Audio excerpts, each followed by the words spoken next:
All right. Good evening. Happy Wednesday. It is SEC After Dark. You already know what time it is. It is the best day of the week. It's like a holiday, guys. SEC After Dark. But tonight, We're down to. Tonight it is a four-man crew. Steve is dealing with Milton right now, and the power outage in his studio at his house. So hope everything's all right there. And then Boss Man has the flu. So yeah, here we go. Yeah. Well, let me just go ahead. I was gonna say he's no MJ. He can't fight through it and play, I guess. But guess not. Hey, and Steve ain't having to deal with Diego Pavia, so I'll go ahead and throw that out there. Let's get it started hot. Just get it out there. Let's go.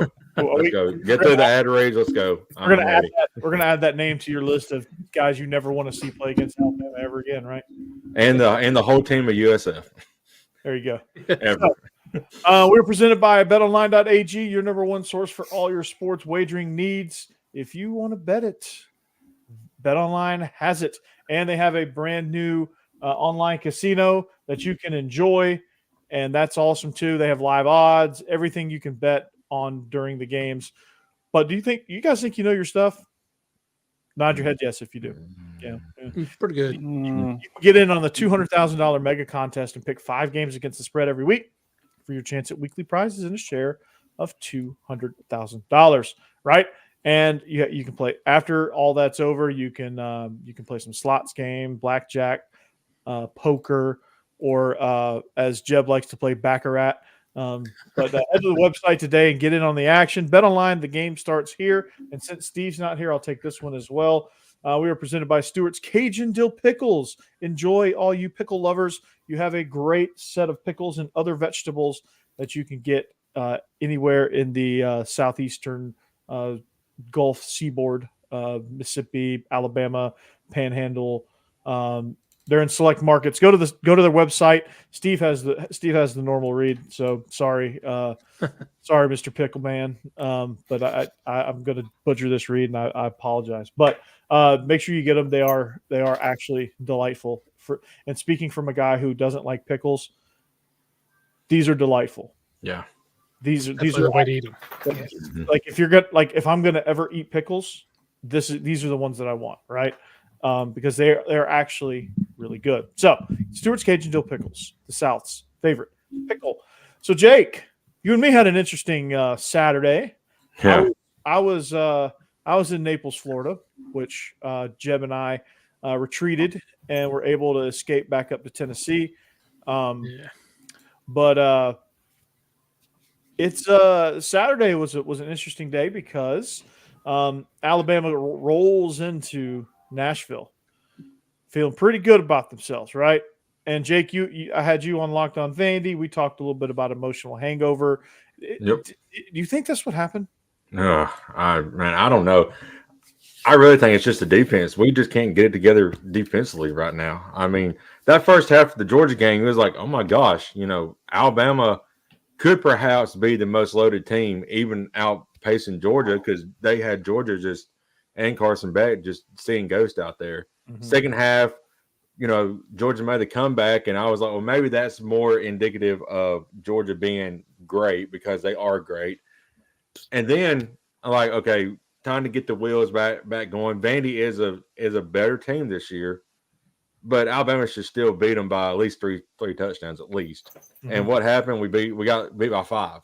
And I'm like, what is going on with our defense? We could, 12 and 19, they converted on third downs. They converted a couple of fourth downs. Now, the week before, I think Georgia went like 2 of 18 on third downs, but converted like 8 fourth downs. So we just cannot get off the field when we need in critical situations. I feel like this offense can score at will and name its number. It's just can the defense go off the field to get the offense back on the field? Yeah, I don't know. Like what I noticed about Bama's defense was, and this was, and guys, join in on the comments too. The comments are live and rolling. Mm-hmm. But what I noticed about Alabama's defense was it just seemed like they handled the option extremely poorly. Like you had guys in constant conflict, and they were diving in on different reads, and Diego Pavia was able to I felt like he was toying with them at times, just getting them diving in different directions, and they couldn't. They had trouble tackling. They couldn't set the edge. They just had trouble containing Diego Pavia. And Diego Pavia is the type of quarterback. If you have trouble containing him, it's going to be a long week or day. Corey, your microphone's going out again. Uh-oh. Oh, That's there you not, go. There you're back. Yeah, here we go. There you go. Yep. Now we're good. So I think it just got down below. But yeah, so you gotta figure out, like, to play against a guy like Diego Pavia, you got to figure out what he's thinking. He's such a veteran in this offense that he just had those guys guessing. And they were it was, I mean, if you like option football, it's a thing of beauty. But this team is resilient, man. They get after you defensively.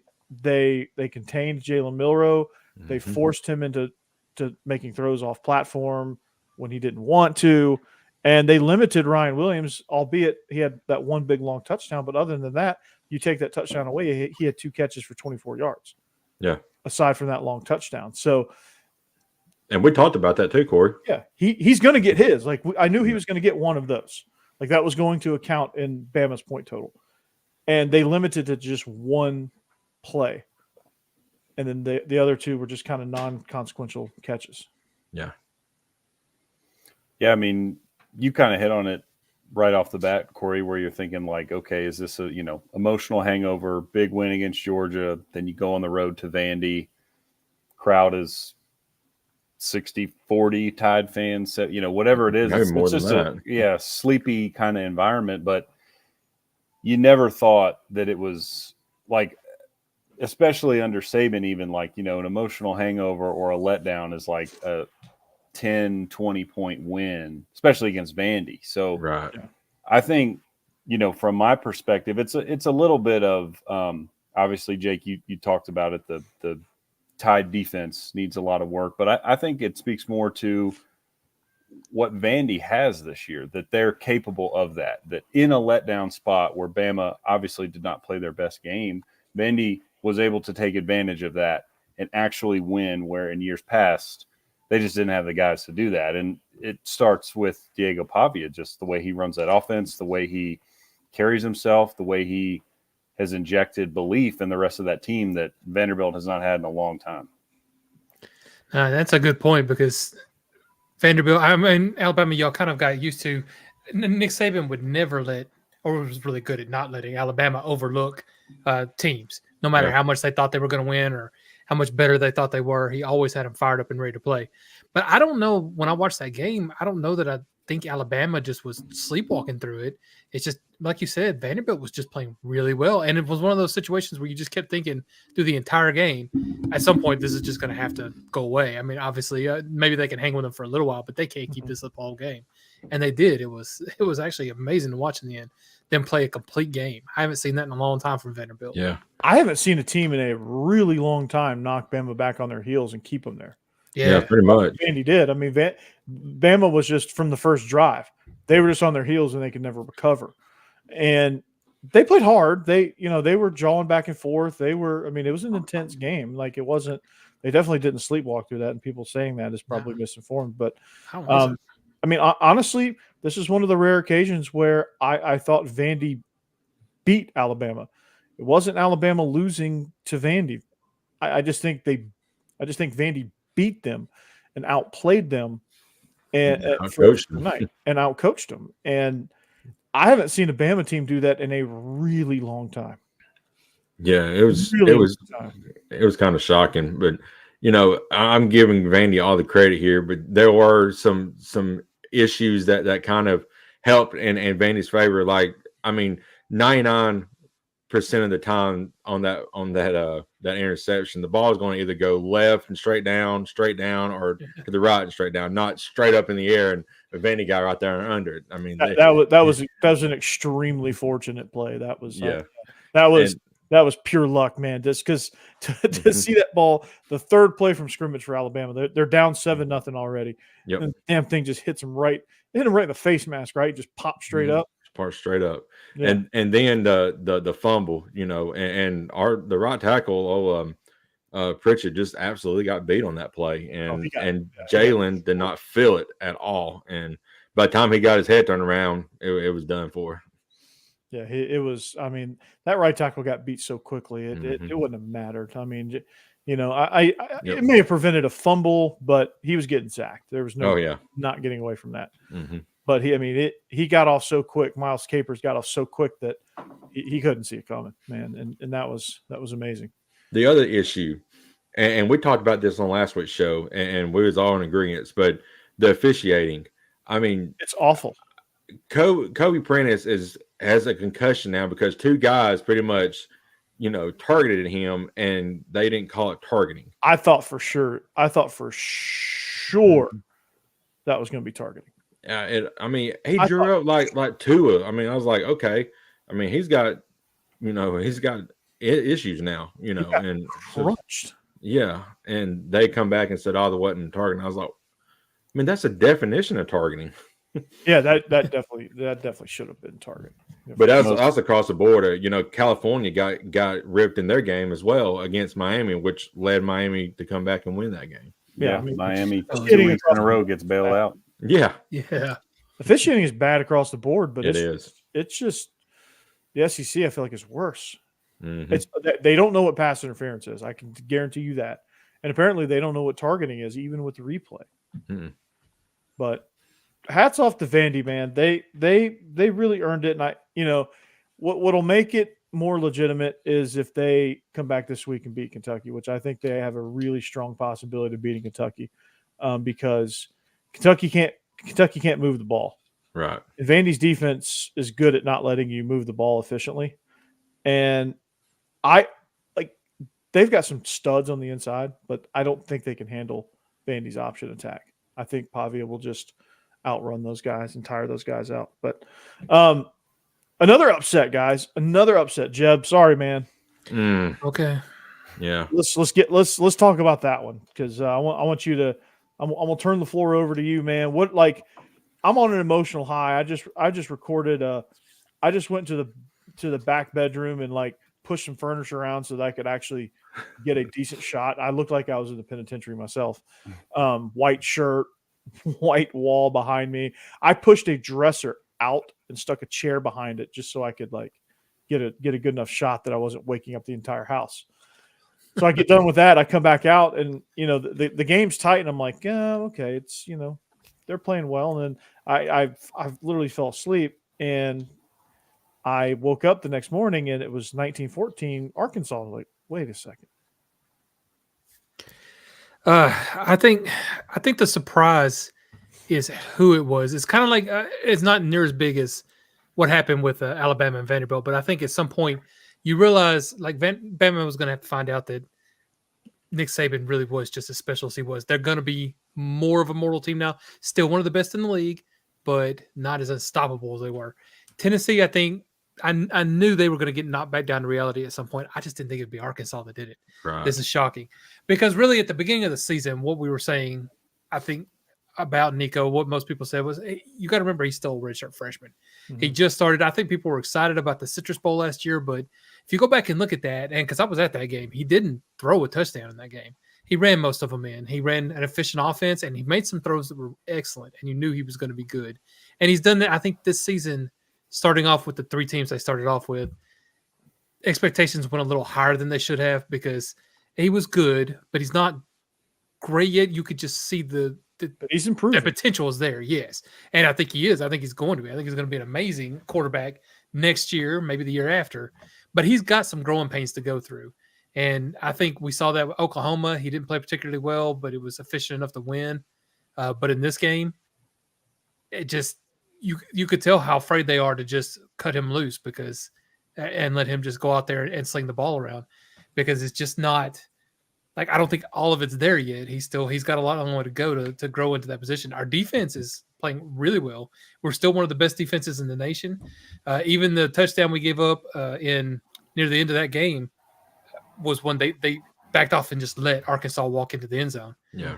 Because they knew Arkansas was going to score. They were close enough for a field goal. We needed to preserve as much time as we could. I don't know if I would argue they should have done that, just because we had timeouts left. We probably could have forced a field goal, and then a field goal from us would have still won the game. Mm-hmm. But they decided to let them just have the touchdown and go for the touchdown win. And that did not work out because Nico did complete a nice pass there at the end to Thornton and actually get us down close to basically what would have been field goal range. Then he pulled a Joe Milton. And then and then just that amazing running out of bounds after time's expired. And that's just that awareness thing. When Joe Milton did it, he was a senior. He should have known better. When Nico does it, he's a freshman. I'm letting that go this time. And again, like I said, I thought it was going to happen at some point. I assumed it would be Alabama, where we would run into that Alabama team, and that would remind us that this isn't our year.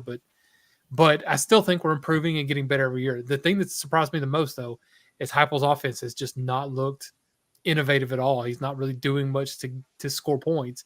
He's just been relying on the defense to kind of help him win games in both these SEC games we've had. Worked against Oklahoma, didn't work against Arkansas. It seems like he's just got training wheels, Hammer, right? Yeah, that's what I was going to say is Jeb, you hit on it. Nico's young, and it seems to me like Heupel doesn't fully trust him because in the two big games we've seen, they just haven't, they haven't been explosive in the passing game. Heupel has relied heavily on the run game. Their run pass split is heavily slanted toward running the ball, which just makes you think that, again, Nico's not making a ton of mistakes. He's not turning the ball over. He's just not hitting big plays downfield. They're not taking a ton of shots like you might expect out of them, which leads me to believe, like you said, Corey, he just kind of seems like he's got the training wheels on right now, and Heupel's trying to make sure he doesn't, make bad decisions, which again has worked. He hasn't made a ton of bad decisions or horrible throws or turnovers, but at the same time, they're not explosive. They're not pushing the ball downfield, which is a hallmark of Heupel's offense when it's running at peak efficiency.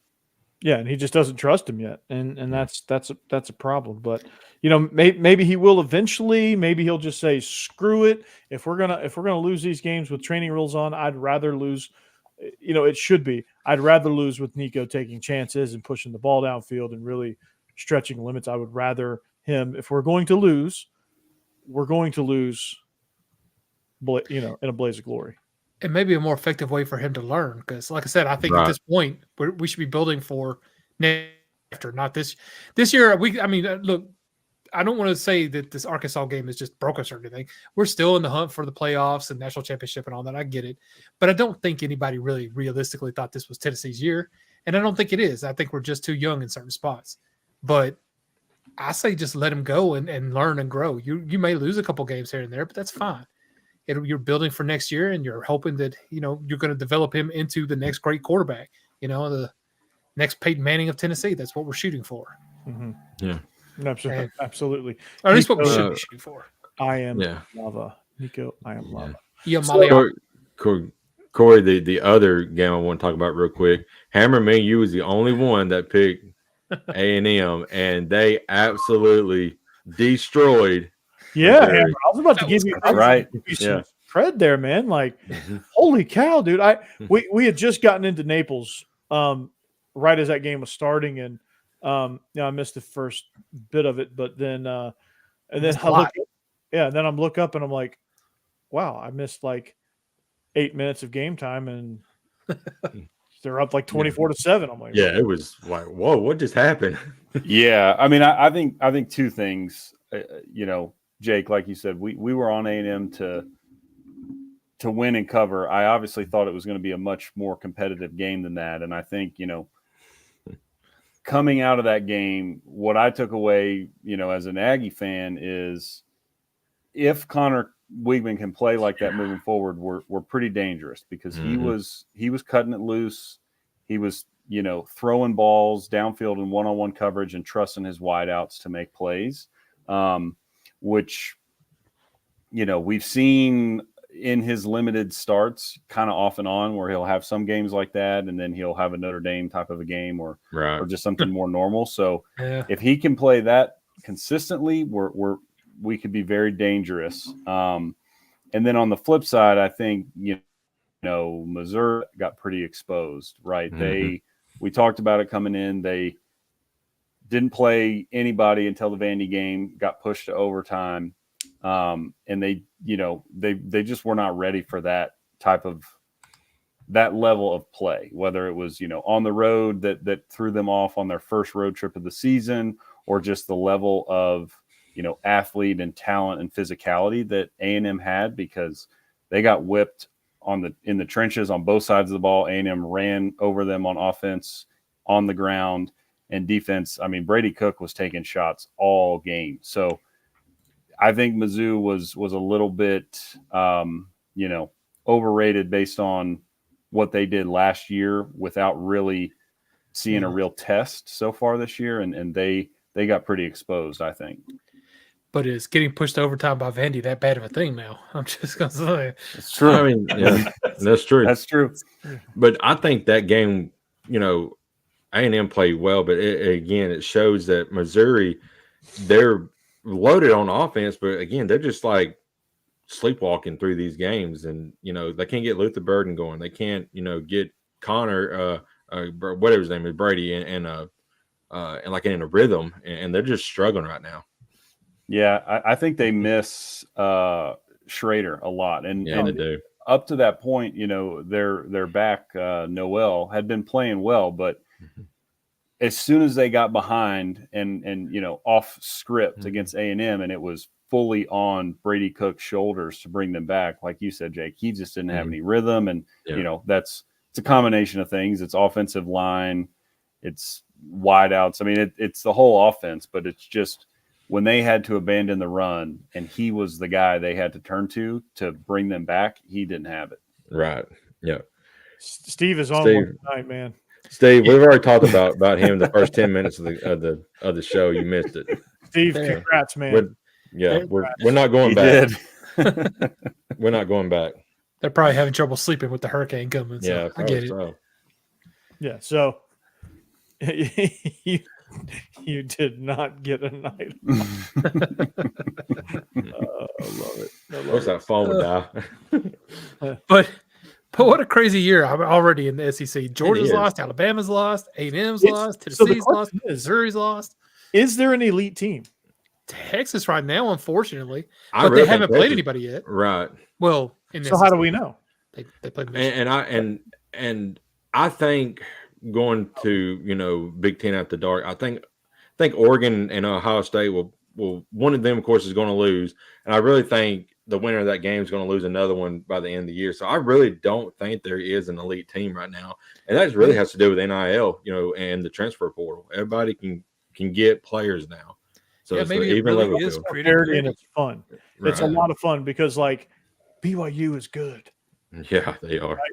They're really good. Ohio State is not bad. It's good, but I don't know. I couldn't tell you besides Oregon another Big Ten team that I think is worthy of the playoffs. Right. No.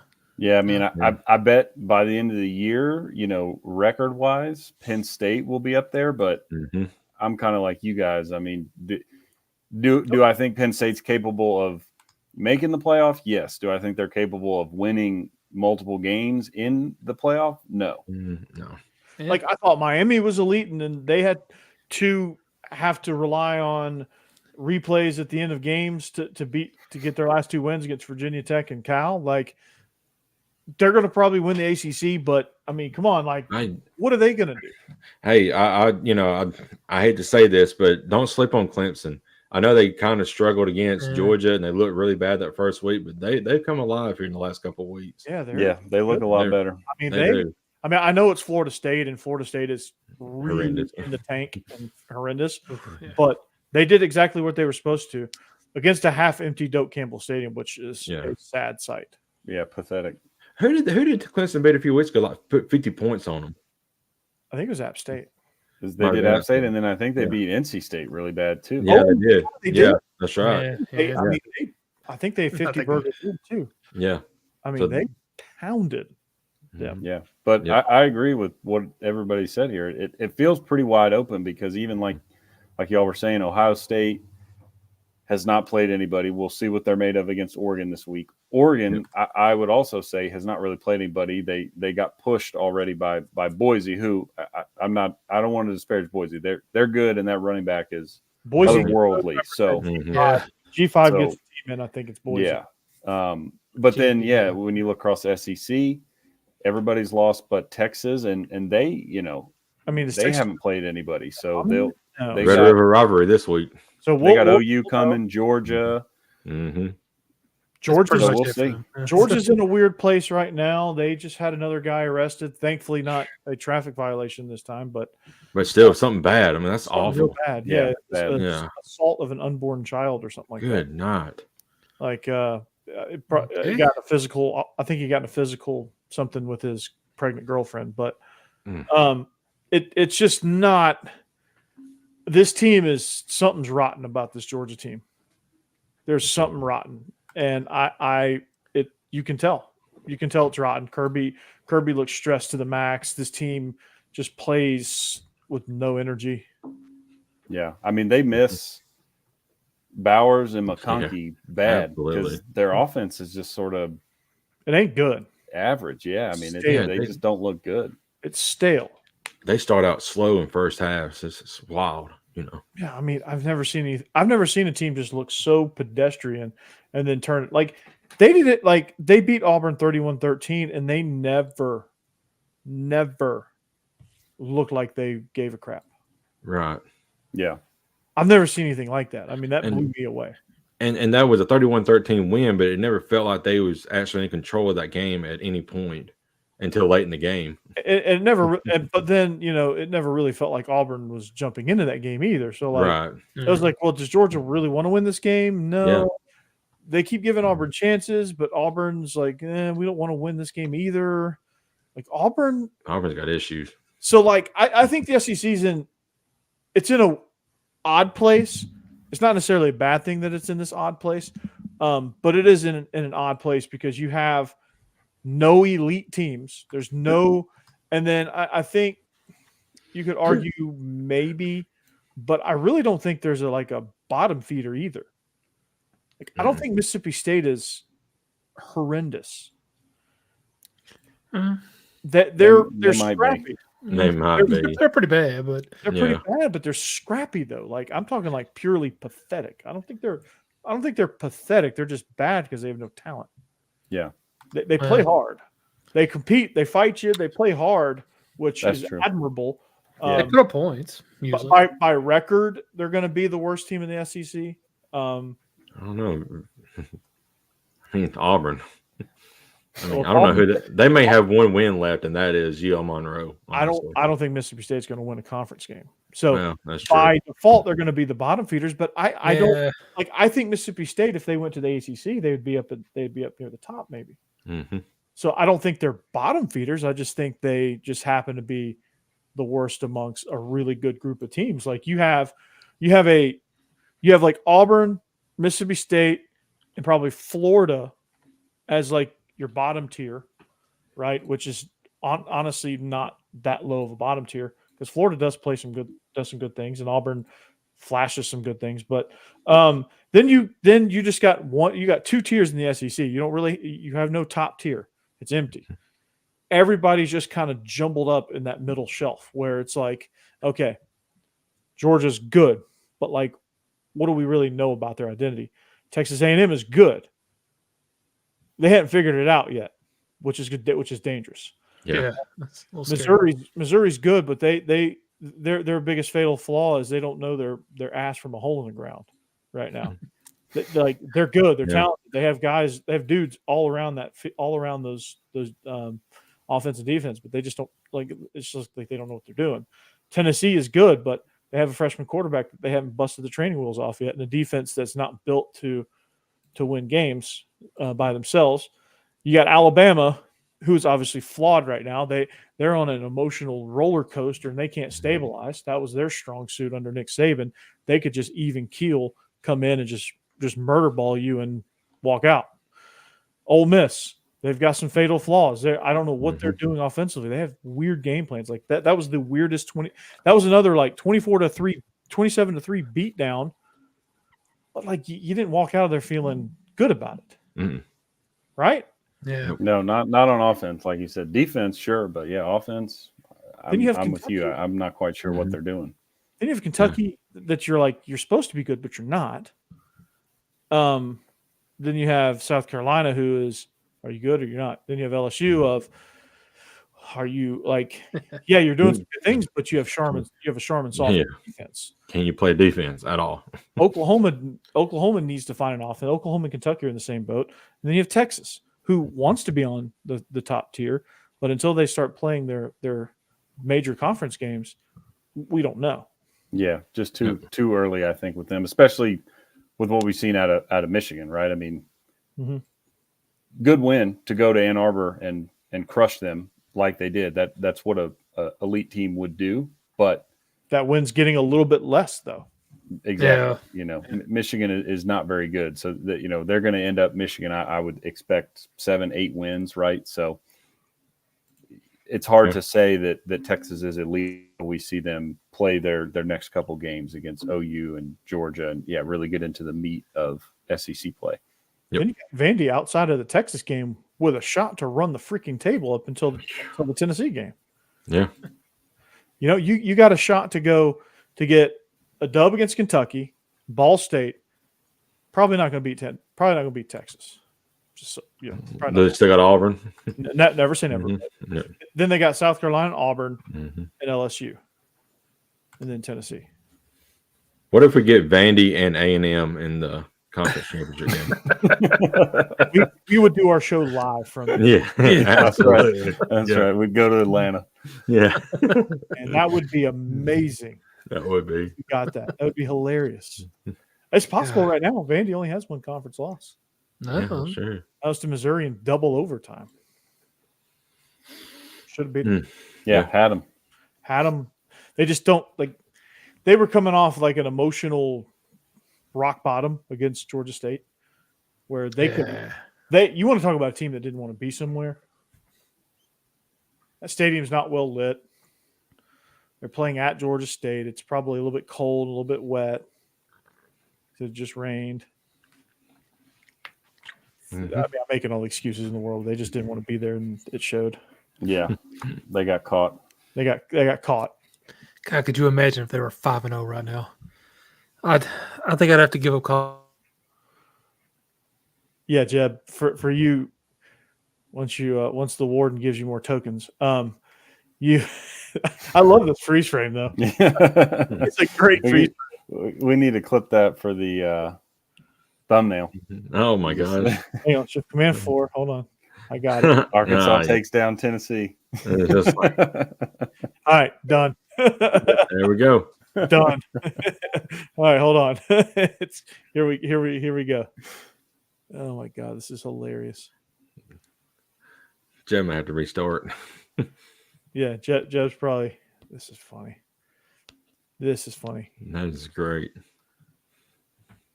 Hold on. Oh my God. Well, if we want to, filibuster here while he's. Oh, nice. No, that is great. No. Oh man, Jeb. Oh no. That's good. Wait till we get back. It's just a weird thing. But all right, Red River rivalry. Who wins that game? I really think Texas will. It may be a close game because it is a rivalry game, and they, I think, Oklahoma has played them close several years here lately, and I think they've won one a few years ago. So it's always a fun game, but I think Texas got too much firepower right now.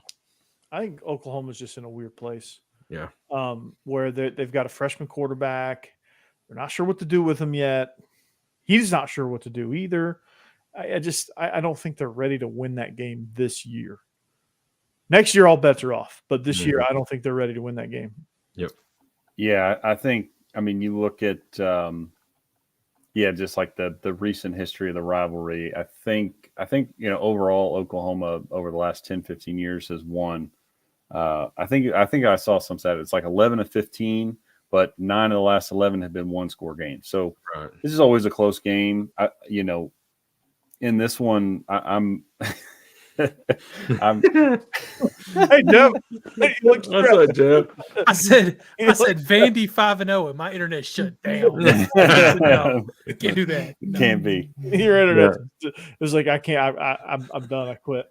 No, what? Yeah. I don't know what happened. Sorry. No, you're fine. I was just I'll end it quickly here, but yeah, just like you said, Corey, Oklahoma just doesn't have the offense. I think Venables will have a good defensive game plan. You know, he has frustrated Sark and Ewers in the past few matchups, but you know, they had Dylan Gabriel last year and they don't have him this year. I don't even know what they're trying to do on offense. So to think that they're going to score enough to actually win this game outright, I don't see that happening. Right. Yeah, y'all may have mentioned it since now best part of what was being said, but it does. I'm kind of surprised they pulled their quarterback, you know, their star, and put in the freshman. Although I think they're trying to do what Tennessee did with Dobbs a while back. They just put in the guy who's going to run for his life really well, because we had no offensive line back when Josh Dobbs played for us. And that's the only reason he looked good, because he could just run for his life constantly and do pretty well with it, actually. So, of course, he was a rocket scientist. So we'll see. I don't know if Hawkins fits that bill, but we'll find out. But they've got to do something about their offensive line. Mm-hmm. Yeah, it's bad. It's bad. But they'll figure it out. This is Oklahoma's learning experience. They're getting their welcome baptism here. But yeah, I don't know, man. This game I think is just screaming Texas. Let's continue this conversation though, because it is time for picks.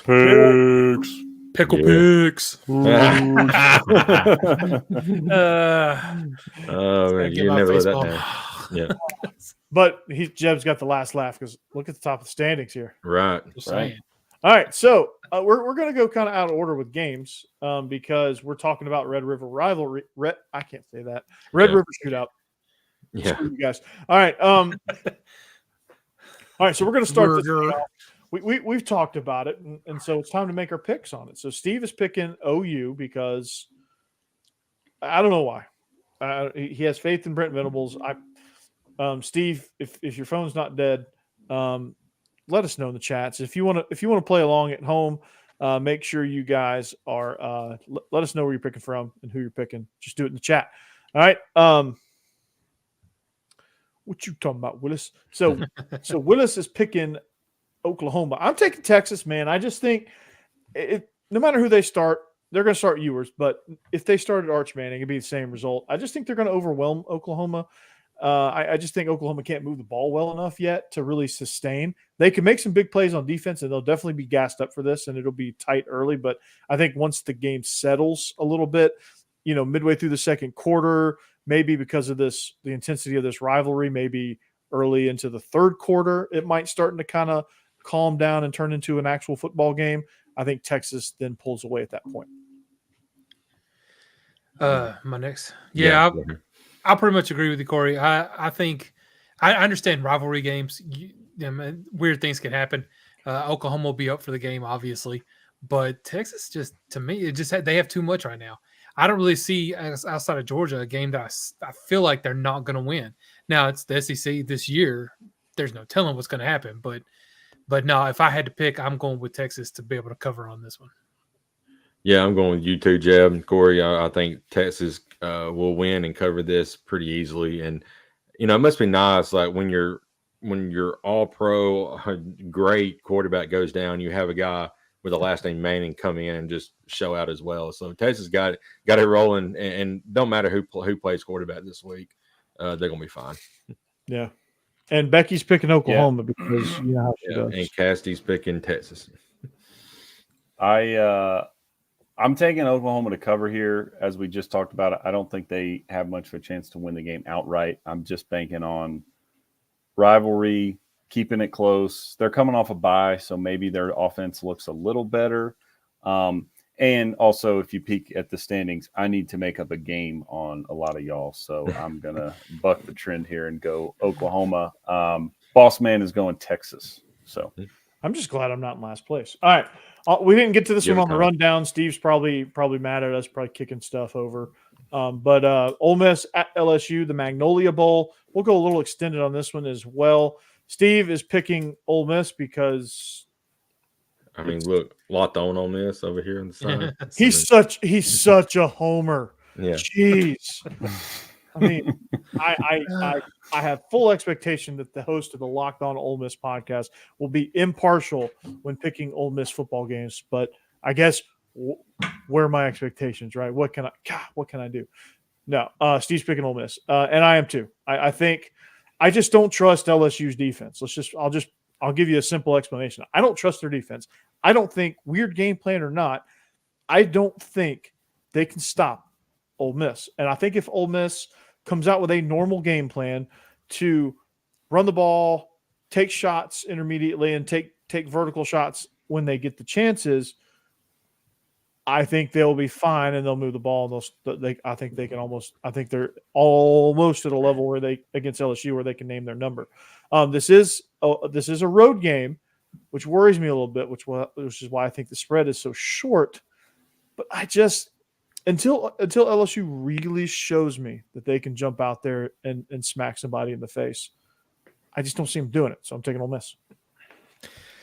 Yeah, I'm going to agree with you. I see what you're saying, a road game, and Ole Miss. If this was in Oxford, I feel like the spread would be a lot bigger. But Ole Miss, with their offense and with Lane Kiffin, I think their biggest problem is when Lane Kiffin gets basically just too cute for his own good and just thinks he's smarter than he is and gets some crazy game plans. But I feel like that Kentucky game was a kick in the teeth that is going to make sure he doesn't do that again, at least for a little while. Because Ole Miss, to me, is just way too talented on offense to not score a lot, and especially against LSU, whose defense is just rough. I think LSU will score some points too, so it's not going to be just a complete blowout. But in my opinion, from everything I see, Ole Miss's offense is just too much for LSU, and they're going to outscore them pretty handily. I think this line could be bigger, and I would still take Ole Miss, but I mean, to a point, because this may not be like a traditional rivalry game. But Ole Miss and LSU is an old game that they both want a lot, and that they're going to definitely be up for, and it's going to be a hard fight. There's nobody's overlooking anybody in this game. So, but I still feel like Lane Kiffin is going to be on his game up to this point. There may be another game down the road where he does it again, goes back to feeling himself, and has a bad game plan because he just thinks he's better than he is, but I don't think it'll be this one. So I'm taking Ole Miss to cover this one pretty easily. I'm going the opposite here, and I still think Ole Miss wins this game. But with it being at Tiger Stadium, it gets wild. It don't matter what time of the day it is down there. They're already drunk. It could be 11 a.m. kickoff, and they're already drunk. And Cajuns know how to party down there. But the thing about it is, we know LSU's defense is absolutely horrendous right now. But their offense is clicking. Garrett Nussmeier is putting up a lot of passing yards and is looking really well right now. And he's doing that all pretty much by himself. Now, I would say Nussmeier is a little bit better than Brock Vandegrift, and Vandegrift had some success against this Ole Miss defense. So I still think they win, but it's going to be like a 1-point win. I'm going to say like 35-34 type deal. So LSU will still lose the game, but at least they cover here. All right. And Casty's taking Ole Miss. All right. I'm riding with you, Jake. So hopefully we get the same vibes as the A&M game last week because, look, I think this is a really tough spot for Ole Miss. So obviously, as you said, Jake, going to Tiger Stadium at night is really, really difficult. And Ole Miss, this will be their 7th game in a row, whereas LSU's coming off a bye. Yep.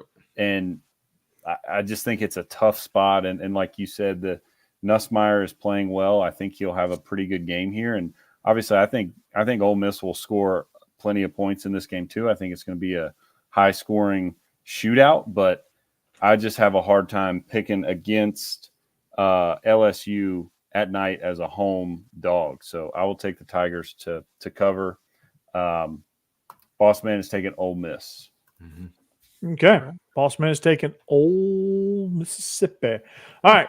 So let's start moving a little faster through these games. Missouri at UMass. We've all got Missouri because why does UMass even have a program?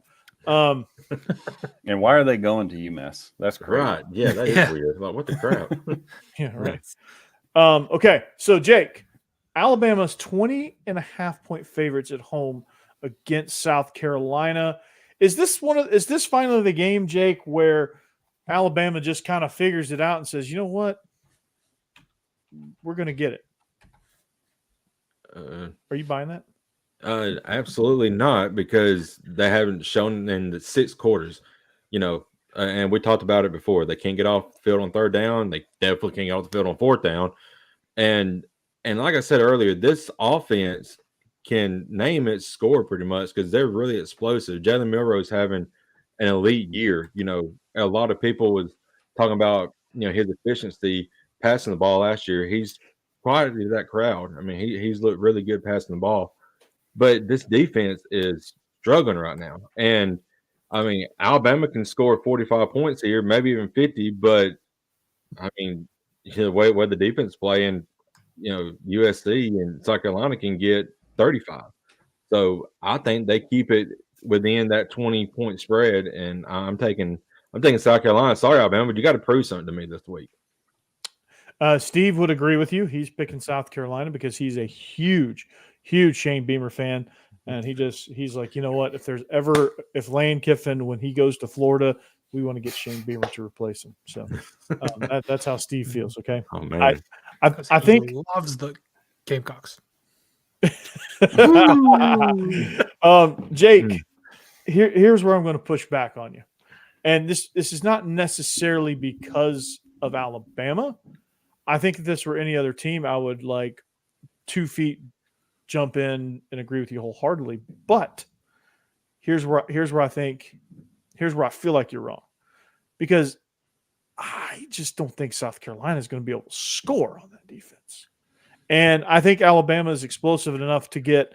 I mean, Ole Miss slept walk and got 27 points on South Carolina. I mean, they were just lackluster, weird game plan, just weird vibe, and they scored 27. I think if Alabama comes in there pissed off that they lost to Vandy and are like, okay, we can't actually do this, they're going to go in there and score 40 points. And I don't think South Carolina can score 21 or more on Bama's defense. I just don't see it happen. So I'm picking Bama. I hope you're wrong, or I hope you're right about that. But Alabama historically struggles against running quarterbacks, and Malik Sellers is a running top quarterback.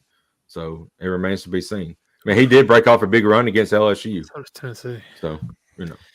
No, actually, I was going to say the same thing. So I'm 100% with Corey. I just feel like this isn't as much about Bama as it is South Carolina, who I just don't know who's going to show up this week. They've had games where they come in and play really well offensively, and they've had awful offensive games. And there's just no way to know which one's going to show up. And I think Alabama, Kalen DeBoer may have let his team overlook Vandy, but I don't think he's going to let them do it twice in a row. I think Bama comes out playing much better. They scored 35 against Vandy. They'll score at least that, if not more, against South Carolina. I think probably more. I think this is going to be an angry game for them. And I think South Carolina is just going to be a victim of it. So yeah. I'm taking Bama to cover. I hope you're right. Hammer? Becky and Cassie are going with Bama. Mm-hmm. Hammer? Yep. I'm going Bama. Boss man is going Bama. Same reasons y'all said. I'm not – even if, Bama wins and covered, I don't think their defense will be fixed. I just don't think South Carolina's capable offensively of doing much of anything. So I'll take Bama to rebound and cover this one. I hope y'all are right. I just don't see it. I don't, but probably are.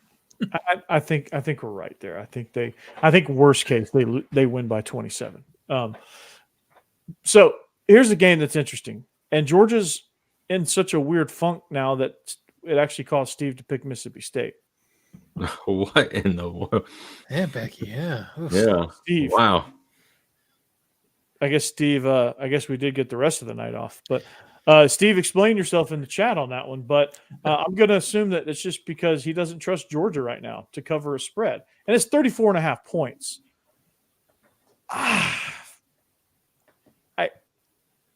You know what? Give me State. Oh, wow. He's changing it up. Give me State, because I don't like that number. They had another arrest this week. There's all kind of noise. This team's already just kind of blah, right? They're just going to have to show me at this point. Sadly enough, I struggled with this one too. Not because I think there's any chance Mississippi State wins this game, but 34.5 is a big spread in the SEC this year. It just hasn't really been happening. And I don't know. I'm still taking Georgia to cover. They've got to figure it out at some point. I just feel like they're going to turn it on at some game. And we're going to be like, oh, there's the Georgia we thought we were getting. And now whether they sustain it the whole year or not, I don't know. But I feel like it's going to happen somewhere. If it's going to happen somewhere, this seems like the game for it because Mississippi State is just bad. Man, they're going downhill. Yeah. I know. But I still feel like there's going to be a false hope game. One of those where they just look great and you think we're fixed, we're good to go. And then Texas comes in and just we'll see what happens next. Yeah, go ahead, Jeb. No, that's it. I'm picking Georgia in this one. That spread worries me a lot. Yeah, the spread kind of concerned me a little bit too. But the thing is, and here's the key to the game: can Georgia get going the first half? If they get going the first half and put 20, 28 points up, they no doubt cover this spread easily because they are really a second half team. True, but can they get their offense rolling the first half? That's the big question in this game. And Mississippi State, they kind of look decent at times, and they look really bad most of the time, though. So I think Georgia is going to cover the spread easily. Right. It must be a really cold day in hell because the second team that Becky never picks is Mississippi State, and she's picking Mississippi State. So Cass got Georgia. Mm-hmm. Hammer. I'm taking Mississippi State as well. I think y'all hit the nail on the head. It's too big of a spread for me right now to trust Georgia, especially offensively, to cover. I don't think they're going to come close to losing this game, but 34.5 is a little too rich for me. So I'll take State to cover. Bossman is taking Georgia. Okay. All right. Our next game, Jeb. I'll start with you on this one because it's Tennessee. They're 15.5-point favorites hosting Florida, which this is one of those games where you kind of throw out the records. It's one of those rivalry games that you didn't know was a bitter rivalry. I'll call it the Peyton Manning Steve Spurrier Bowl. Tennessee's struggling offensively, Jeb, but Florida is Florida right now. Yeah, and this, I don't know. The spread is, again, what gets me. Tennessee is more than 15.5 points better than Florida. Absolutely. But Tennessee, you're right, they have a mental block with Florida. I don't know what it is. If this was in at the Swamp, I would definitely not take Tennessee to cover these points. But it being in Tennessee, I feel like Heupel's going to figure out a way to score points in this game. This is not the last couple games where they were playing a good defense where I still thought they would be able to game plan and win it. Worked against Oklahoma, did not work against Arkansas. But in this case, they're playing a bad defense. I feel like this time he's going to actually be able to score. We're going to look better in this game. At least that's what I'm praying. I'm going to take Tennessee to cover this. That spread is kind of big just because we haven't seen our offense really clicking since we got into the SEC play. But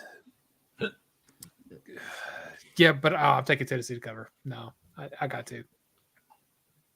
Yeah, I'm definitely taking Tennessee myself. Steve's taking Florida for some reason. I'm changing my Ole Miss LSU pick. Never mind. LSU's gonna beat you.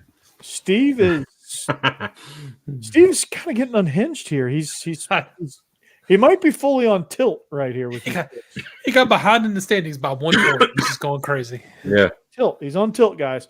No, I think Tennessee, as bad as their offense is, as much as their offense is not bad. They're just struggling.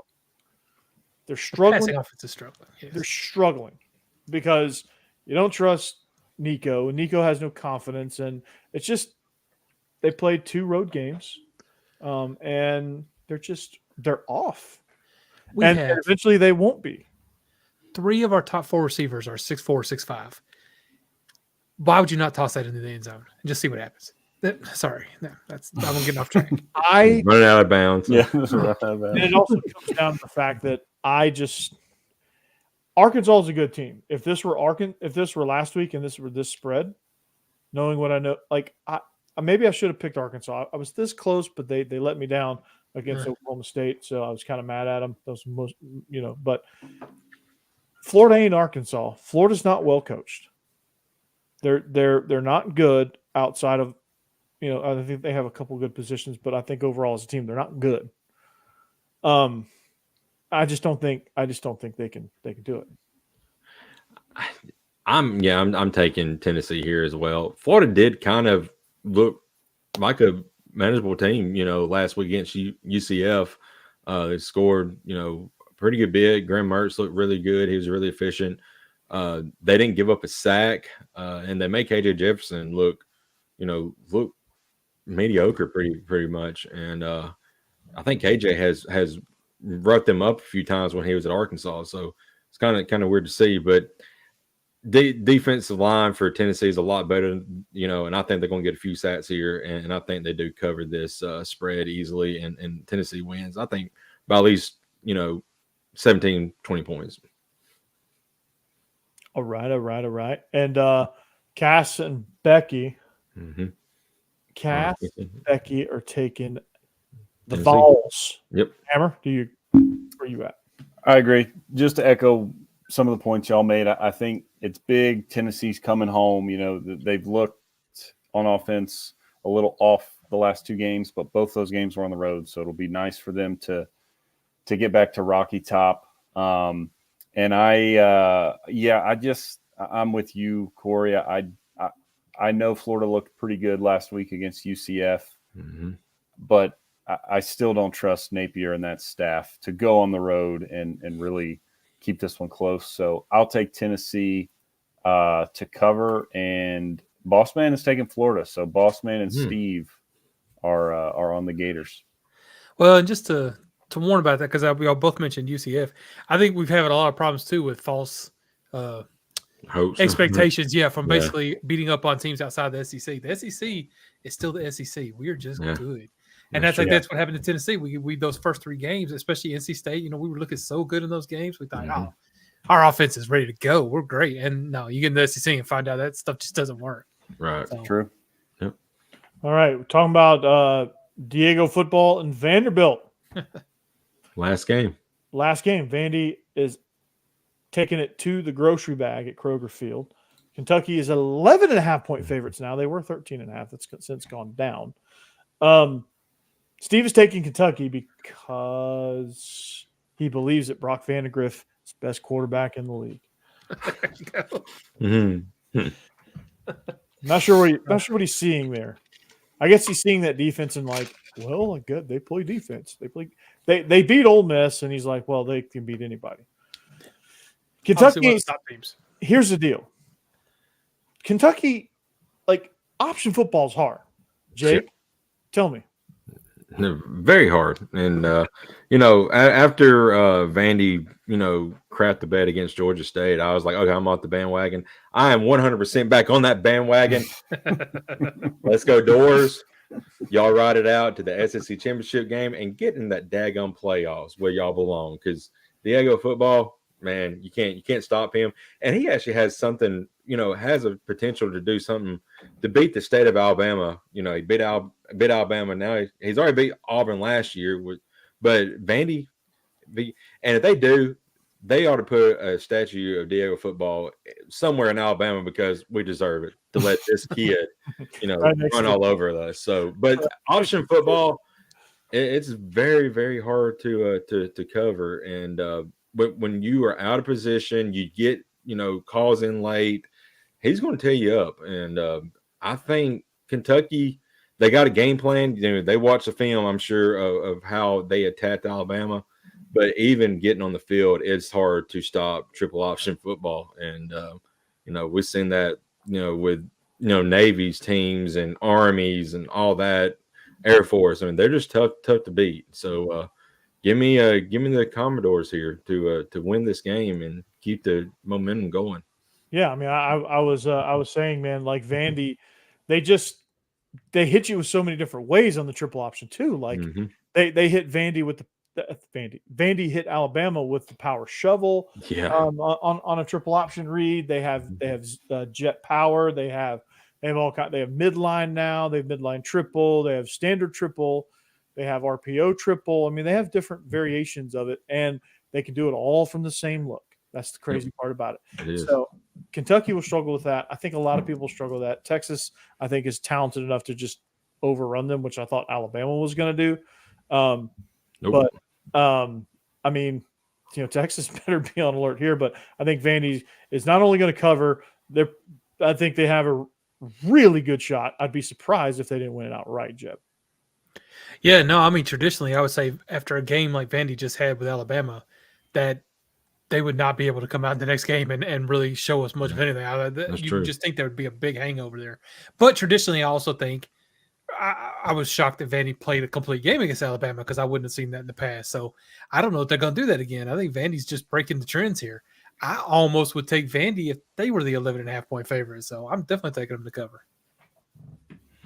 Yeah, and we know Jake's picked. Becky's going Kentucky.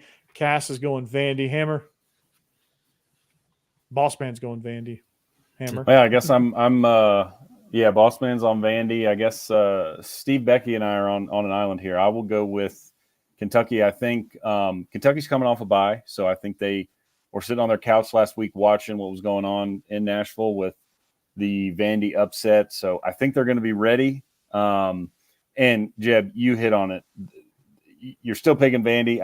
I'm buying into I can't trust Vandy yet. After that game, to turn around and go on the road at night in the SEC, I gotta see that from them. So I'll take Kentucky to win and cover, but I don't feel great about it. But I just think it's a tough spot for Vandy coming off that emotional win to then turn around and go on the road and play a night game in the big grocery bag. So I'll take the Wildcats. Emotional hangovers are real, especially for teams that aren't top tier. Yeah, I know Alabama and Georgia maybe don't have emotional hangovers as much as other teams, but yeah, I did see though, Corey, you probably saw too that Pavia interview. I think it was ESPN or SEC Network or something, but he was saying that he's been like texting the team saying this is the most important game of the season. So I saw that and I was like, I don't feel great about it, but still, I mean, the guy Pavia he's a beast on the field, but he's also, to his credit, as he should be doing, he's done like 50 media appearances this week. I mean, it's just a weird week for Vandy that doesn't get this kind of love and attention. So true. And it's probably a good thing they are playing at Kentucky, because I don't know if they replaced their goalpost yet or not. That's true. Yeah, they had to push it out of the Cumberland. That was that's a good point. God, that was so embarrassing to see them carry it down Broadway. I'm like, my God. Their next home game, they should have goalposts being hung by crane. Yeah, their scoreboard. That would be great. Yeah, they say act like you've been there before. Well, Vandy don't know what that. No, they don't know. I don't blame them one bit. It's just embarrassing that happened to Alabama. It'd been different. It'd been like somebody else, but I don't know. I'm over it. Next week mentality. Yeah, there you go. That's all you can do, right? Yeah, that's all you can do. Just beat the hell out of South Carolina and move on. So that's gonna do it for us. Did I leave anything out? No. All right. Hang it in the Louvre. You got way over. You got Diego Pavia doing his best Jameis Winston impression. Not sure why he'd do that, but if you've missed it, well, you've certainly missed it, because Biscuits and SEC is off and running. Hammer, how's that going? It's good. I was solo, so I was just up by myself, standing in front of Congress filibustering for 45 minutes or something tonight, because my co-hosts were both out. So I prevailed, though, like you said, no off weeks. So I was solo on the show tonight, but it's going well. We're live at 7:30 Eastern Wednesday night. So just a little preview, if you will, to this show. And yeah, this was our second week, so we're looking forward to continuing the rest of the season. It's been fun. You said no off weeks, but you was technically off last. That's a good point. 2 weeks ago. Yeah, which is why I was like, well, we can't reschedule now. If I got to go by myself, that's what I'll do. Yeah. So, but they're off and running. Yeah. They started out as a newsletter, right? Is that right, Hammer? Yeah, just newsletter, blog, that whole thing, and now that's awesome. Now we're live. Now you get to talking heads, and it's great. So it's gonna be awesome addition to this channel, and hopefully much more to come. But Jeb, hopefully much more to come, right? Hopefully, yes. Anytime now. Trust me. Jeb's gonna do his Jeb's going to do 48 Hours After Dark. Such a good movie. Yes. So here we go. But Jake Thomas, Tide Talk Live, maybe soon to be the next After Dark show to jump on the platform. Mm-hmm. We'll see. We'll see. It's a possibility. It's not a guarantee. But we talked about Biscuits and SEC. Steve not with us tonight, but he is the host of Locked On Ole Miss, the greatest Ole Miss podcast in the podcast world. And you can catch me, which I used to say both ends of the spectrum in the SEC, but I can't say that anymore. It's the Georgia Bulldogs on Believe in Georgia Dogs, and it's Vandy and Locked On Vandy. So subscribe to both of those and hear what's two totally different perspectives. But we all join forces here at SEC After Dark. We thank you for listening. Find us, follow us, like, subscribe, bring a friend next time, and we'll talk at you next week on SEC After Dark. Everybody going through Milton right now as it makes landfall. Stay safe. Hopefully it didn't impact you too bad. And if it did, hope for a speedy recovery and all that stuff. So good night. We'll see you back here. Go Dogs. Anchor down. Go Balls. Roll Tide. Gig 'em. Whoop.